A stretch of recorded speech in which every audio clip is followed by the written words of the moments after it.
Hello everyone, welcome to my YouTube channel. इस video में आप सीबीएसई के द्वारा आयोजित की गई सीटेट दिसंबर 2021 के 16 दिसंबर 2021 के इन्वायरमेंटल स्टडीज़ यानी कि ईवीएस के पेडागॉजी पार्ट का कंप्लीट एनालिसिस देखने जा रहे हैं। चलिए दोस्तों, आज की इस महत्वपूर्ण वीडियो को स्टार्ट करते हैं। पेडागॉजी का पहला क्वेश्चन है, निम्नलिखित में से कौन सा समूह ईवीएस पाठ्यक्रम में सुझाए गए 6 थीमों में से 4 को सही ढंग में प्रस्तुत करता है। चलिए दोस्तों, सबसे पहले हम ईवीएस में सुझाए गए 6 थीमों को देख लेते हैं।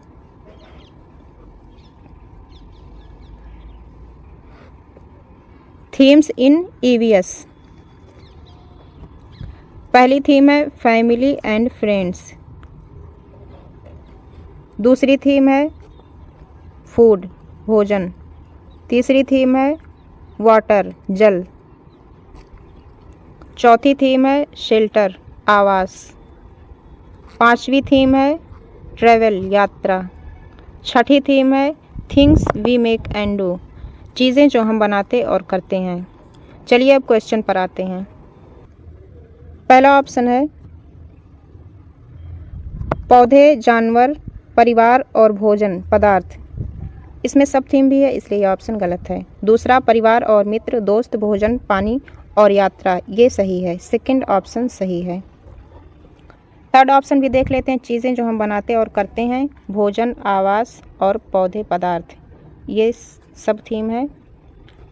पौधे, पदार्थ सब थीम है। ऑप्शन थर्ड भी गलत है। चौथा है काम और खेल, ये सब थीम है। सेकंड ऑप्शन सही है। निम्नलिखित में से कौन सा समूह ईवीएस पाठ्यक्रम में सुझाए गए 6 थीमों में से 4 को सही ढंग में प्रस्तुत करता है? ऑप्शन 2 सही है। अगला क्वेश्चन है, शिक्षार्थी के पोर्टफोलियो बनाने के लिए अच्छे तरीके क्या हैं? ए है एक विशिष्ट कारण के आधार पर पोर्टफोलियो में शामिल किए जाने वाले काम का चयन करना। बी है एक शिक्षार्थी के काम की सभी वस्तुओं का चयन करना। सी है शिक्षार्थी से अपने काम का चयन और उसको अपने पोर्टफोलियो में शामिल करवाना। डी है एक समय अवधि में शिक्षार्थियों के कामों के विभिन्न स्तरों को इकट्ठा करना। ए, सी और डी सही है। ए, सी, डी। ए है एक विशिष्ट कारण के आधार पर पोर्टफोलियो में शामिल किए जाने वाले काम का चयन करना। सी है शिक्षार्थी से अपने काम का चयन और उसको अपने पोर्टफोलियो में शामिल करवाना। डी है एक समय अवधि में शिक्षार्थियों के कामों के विभिन्न स्तरों को इकट्ठा करना। ए, सी और डी सही है। ऑप्शन फोर्थ सही है। अगला क्वेश्चन है, एनसीएफ 2005 के अनुसार निम्नलिखित में से कौन सा ईवीएस के पाठ्यक्रम के बारे में सही है? पहला है ईवीएस पाठ्यक्रम को पर्यावरण शिक्षा और सामाजिक विज्ञान के एकीकृत रूप में प्रस्तुत किया गया है।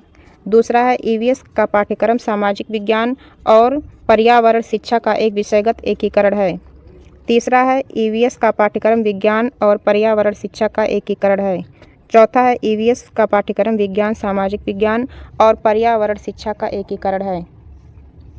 चौथा ऑप्शन सही है। ईवीएस का पाठ्यक्रम विज्ञान, सामाजिक विज्ञान और पर्यावरण शिक्षा का एकीकरण है। इस क्वेश्चन का फोर्थ ऑप्शन सही है। अगला क्वेश्चन है, एक ईवीएस शिक्षक अपने शिक्षार्थियों को पड़ोस में इस्तेमाल होने वाले विभिन्न ईंधनों पर एक सर्वेक्षण करने को कहता है। इस सर्वेक्षण के संचालन के दौरान निम्नलिखित में से कौन सी प्रक्रिया कौशल विकसित की जा सकती है? पहला है परिकल्पना बनाना। दूसरा है समालोचनात्मक चिंतन, गहन चिंतन। तीसरा है रिकॉर्डिंग, अभिलेखन और सुनने के कौशल। चौथा है पूर्व अनुमान और रिपोर्टिंग कौशल। इन चारों ऑप्शन में से थर्ड ऑप्शन सही है, रिकॉर्डिंग, अभिलेखन और सुनने के कौशल। क्वेश्चन नंबर 19 का थर्ड ऑप्शन सही है।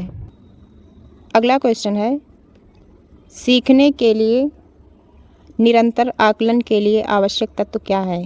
ए है इसका उपयोग बच्चे के बारे में फैसला सुनाने के लिए किया जाता है। बी, इसे सीखने की स्थितियों में निहित किया जाना चाहिए। सी, यह शिक्षकों को उनकी शिक्षण अधिगम विधि को समायोजित करने की गुंजाइश प्रदान करता है। डी, सह शिक्षार्थियों को अपने काम की निगरानी और सुधार के लिए कोई गुंजाइश नहीं प्रदान करता है। ए देखिए, इसका उपयोग बच्चे के बारे में फैसला सुनाने के लिए किया जाता है। सी-टेट में फैसला सुनाना एक नेगेटिव टैग वर्ड है। जहाँ भी फैसला देखिए तुरंत वो ऑप्शन गलत काट दीजिए। बी है, इसे सीखने की स्थितियों में निहित किया जाना चाहिए। सी है, यह शिक्षकों को उनकी शिक्षण अधिगम विधि को समायोजित करने की गुंजाइश प्रदान करता है। ऑप्शन बी और सी सही है। डी, सह शिक्षार्थियों को अपने काम की निगरानी और सुधार के लिए कोई गुंजाइश नहीं प्रदान करना चाहिए। ये भी नेगेटिव है, कोई गुंजाइश प्रदान नहीं करना चाहिए, ये नेगेटिव पॉइंट है, ये ऑप्शन भी गलत है। बी और सी सही है, थर्ड ऑप्शन सही है, बी और सी केवल। अगला क्वेश्चन है, कुणाल ने कपड़ों की बंदेज की रंगाई पर कार्यशाला करने के लिए अपने विद्यालय में एक स्थानीय कारीगर को आमंत्रित किया। स्थानीय कारीगर को आमंत्रित करने के उद्देश्य निम्नलिखित में से इसके अतिरिक्त है। पहला है, शिक्षार्थी कारीगर के ज्ञान और कौशल की सराहना करें। दूसरा है, शिक्षार्थी टाई और रंगाई में उपयोग हुए तकनीक की सराहना करें। तीसरा है, शिक्षार्थियों को स्थानीय भाषा सीखने में मदद करना। चौथा है, टाई और डाई को हाथ से करने के अनुभव प्रदान करना। कुणाल ने कपड़ों की बंदेज की रंगाई पर कार्यशाला करने के लिए अपने विद्यालय में एक स्थानीय कारीगर को आमंत्रित किया। स्थानीय कारीगर को आमंत्रित करने का उद्देश्य है शिक्षार्थियों को स्थानीय भाषा सीखने में मदद करना। थर्ड ऑप्शन सही है। अगला क्वेश्चन है, मेहर के पास कक्षा में कुछ शिक्षार्थी हैं जो प्राकृतिक आपदा के कारण अपने मूल स्थान से विस्थापित हो गए हैं और उन्हें विद्यालय वातावरण में समायोजित करने में समस्या है। एक ईवीएस शिक्षक के रूप में आप क्या करेंगे? पहला है, धैर्यवान होंगे ताकि वे स्वाभाविक रूप से समय के साथ समायोजित हो सकें। दूसरा है, केवल विस्थापित शिक्षार्थी का एक समूह बनाएंगे और उन्हें समूह कार्य देंगे। यह ऑप्शन गलत है। थर्ड है, उन्हें एक तथ्य के रूप में विस्थापन को तुरंत स्वीकार करने और आगे बढ़ने के लिए प्रोत्साहित करेंगे। फोर्थ है, उन्हें अन्य शिक्षार्थियों के साथ बातचीत करने में मदद करेंगे और उनकी कहानियों को भी साझा करेंगे। सी-टेट में कई बार क्वेश्चन के सभी ऑप्शन सही लगते हैं, लेकिन क्वेश्चन के चारों ऑप्शन में से जो मोस्ट एप्रोप्रिएट ऑप्शन रहता है उसी को चुनना होता है। इस क्वेश्चन में फोर्थ ऑप्शन सबसे एप्रोप्रिएट ऑप्शन है। उन्हें अन्य शिक्षार्थियों के साथ बातचीत करने में मदद करेंगे और उनकी कहानियों को भी साझा करेंगे। इस क्वेश्चन का फोर्थ ऑप्शन सही है। अगला क्वेश्चन है, समुदाय संसाधन के रूप उपयोग करने का औचित्य है। पहला है, यह समुदाय में सभी ज्ञान को अनायास स्वीकार करने में मदद करता है। दूसरा है, यह बिना प्रश्न करे स्थानीय ज्ञान को लोकप्रिय बनाने और फैलाने में मदद करता है। तीसरा है, समुदाय को अपने बच्चों के सीखने में हिस्सेदारी है और इसमें उन्हें शामिल होने की ज़रूरत है। चौथा है, शामिल नहीं करने पर समुदाय नाराज होगा। इस क्वेश्चन का थर्ड ऑप्शन सही है। समुदाय को अपने बच्चों के सीखने में हिस्सेदारी और इसमें उन्हें शामिल होने की ज़रूरत है। फर्स्ट, सेकंड और फोर्थ गलत है, थर्ड ऑप्शन सही है। अगला क्वेश्चन है, आरोही ने अपने शिक्षार्थियों को अपनी कक्षा का मानचित्र खींचने को कहा। यह क्रियाकलाप विकास करने में सहायक होगा। पहला है, पूर्वानुमान और गणना के कौशल। दूसरा है, आंकड़ों के अभिलेखन। तीसरा है, अभिविन्यास और सापेक्ष स्थिति की समझ। चौथा है, भूदृश्यों को खींचने का कौशल। आरोही ने अपने शिक्षार्थियों को अपनी कक्षा का मानचित्र खींचने को कहा। यह क्रियाकलाप अभिविन्यास और सापेक्ष स्थिति की समझ के विकास में सहायक होगा। ऑप्शन थर्ड सही है। अगला क्वेश्चन है, निम्नलिखित में से क्या पाठ्य चर्चा के विकास के लिए मार्गदर्शक सिद्धांत नहीं है? क्वेश्चन को ध्यान से पढ़ेंगे। मार्गदर्शक सिद्धांत नहीं है पूछा है।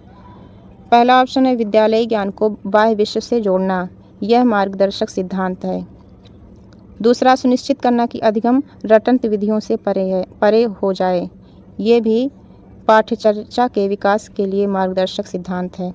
परीक्षा को आसान बनाना। परीक्षा को आसान बनाना पाठ्य चर्चा के विकास के लिए मार्गदर्शक सिद्धांत नहीं है। ये ऑप्शन सही है। चौथा भी देख लेते हैं, पाठ्य चर्चा को समृद्ध करना ताकि ये पाठ्य पुस्तकों तक सीमित ना रहे। यह पाठ्य चर्चा के विकास के लिए मार्गदर्शक सिद्धांत है। इस क्वेश्चन के ऑप्शन में 3 ऑप्शन पाठ्य चर्चा के विकास के लिए मार्गदर्शक सिद्धांत हैं और एक ऑप्शन जो कि पूछा गया है कि मार्गदर्शक सिद्धांत नहीं है, परीक्षा को आसान बनाना। थर्ड ऑप्शन सही है। अगला क्वेश्चन है, ईवीएस में शिक्षार्थियों के आकलन करते समय बचना होगा। पहला है जानकारी एकत्रित करने के विभिन्न तरीकों के उपयोग करने से। दूसरा है अधिक सटीक विवरण के लिए घटना की तत्काल रिकॉर्डिंग करने से। तीसरा है आकलन के आधार के रूप में समूह का उपयोग करने से। चौथा है आकलन करते समय तकनीकी भाषा के उपयोग से। फोर्थ ऑप्शन सही है। ईवीएस में शिक्षार्थियों के आकलन करते समय तकनीकी भाषा के उपयोग से बचना चाहिए। फोर्थ ऑप्शन सही है। अगला क्वेश्चन है, रोनाल्ड रॉस के बारे में कक्षा 5th में कहानी है जिसको 1902 में चिकित्सा के लिए नोबेल पुरस्कार मिला था, जब उसने सिकंदराबाद के अस्पताल में काम करते हुए ये खोजा कि मच्छर मलेरिया फैलाते हैं। उन्होंने अपने शब्दों में बताया कि कैसे उन्होंने मच्छर का पीछा करते हुए समय बिताया, मच्छरों के पेट को खोलने के लिए उसे काटा और उसका सूक्ष्मदर्शी के नीचे अवलोकन किया। रोनाल्ड रॉस की कहानी को ईवीएस में शामिल करने का क्या उद्देश्य है? ए है शिक्षार्थियों को वैज्ञानिक प्रक्रियाओं के बारे में समझने में मदद करना। सही है। बी है शिक्षार्थियों को कहानियाँ लिखने के लिए प्रेरित करना। सी है शिक्षार्थियों को विभिन्न खोजों के बारे में अधिक रोमांचक कहानियों को इकट्ठा करने के लिए प्रोत्साहित करना। ये भी सही है। डी है विज्ञान के इतिहास की सराहना करना। ये भी सही है। ए, सी और डी सही है। देखते हैं कौन से ऑप्शन में ए, सी और डी है। ए, सी, डी सेकंड ऑप्शन सही है। अगला क्वेश्चन है, भूषण अपनी कक्षा 2 की भाषा की कक्षा में थीम यात्रा को एकीकृत करना चाहते थे। आप किस संसाधन का सुझाव देंगे जो कक्षा में संपादन के लिए सबसे उपयुक्त है? पहला है यात्रा पर श्रव्य दृश्य क्लिप, दूसरा यात्रा पर कविता, तीसरा है यातायात के साधनों पर मॉडल प्रतिमान, चौथा है बच्चों के यातायात पर अपने अनुभव। सीटेट में अनुभव एक पॉजिटिव टैग वर्ड है, इसलिए फोर्थ ऑप्शन सही है। फोर्थ ऑप्शन सबसे एप्रोप्रिएट ऑप्शन है। इस क्वेश्चन का फोर्थ ऑप्शन सही है। अगला क्वेश्चन है, ईवीएस कक्षा में शिक्षार्थी पड़ोस में एक भिखारी लड़के के बारे में अपने अवलोकन को साझा करती और जानना चाहती है कि उसके माता पिता उसे स्कूल क्यों नहीं भेजते हैं। एक शिक्षक के रूप में आप शिक्षार्थी को कैसे जवाब देंगे? पहला है आप उसे सुनेंगे पर अपने पाठ योजना तक सीमित रहेंगे। ये ऑप्शन गलत है। पूरे भारत में भिखारियों की स्थिति की व्याख्या करेंगे। भिखारियों की स्थिति की व्याख्या करने से कोई फायदा नहीं होगा।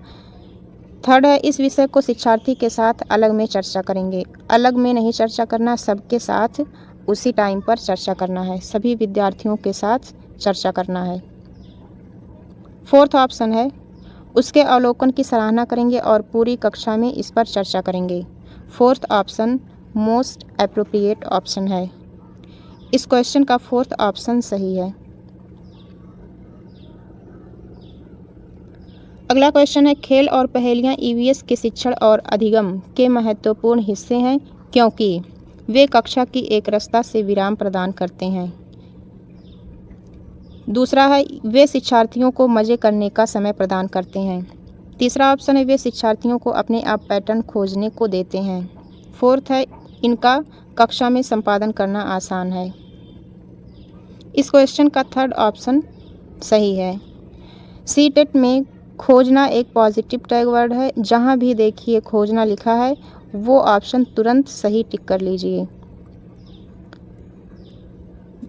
इस क्वेश्चन का थर्ड ऑप्शन सही है। वे शिक्षार्थियों को अपने आप पैटर्न खोजने को देते हैं। ईवीएस में खेल और पहेलियाँ ईवीएस के शिक्षण और अधिगम के महत्वपूर्ण हिस्से हैं क्योंकि वे शिक्षार्थियों को अपने आप पैटर्न खोजने को देते हैं। आज की इस वीडियो में बस इतना ही। अगर आपको ये वीडियो अच्छी लगी हो तो वीडियो को लाइक करिए, चैनल को सब्सक्राइब करिए और अगर कोई क्वेश्चन या क्वेरी हो तो प्लीज़ कमेंट करके पूछ सकते हैं। आज की वीडियो में बस इतना ही। मिलते हैं नेक्स्ट वीडियो में, तब तक के लिए धन्यवाद।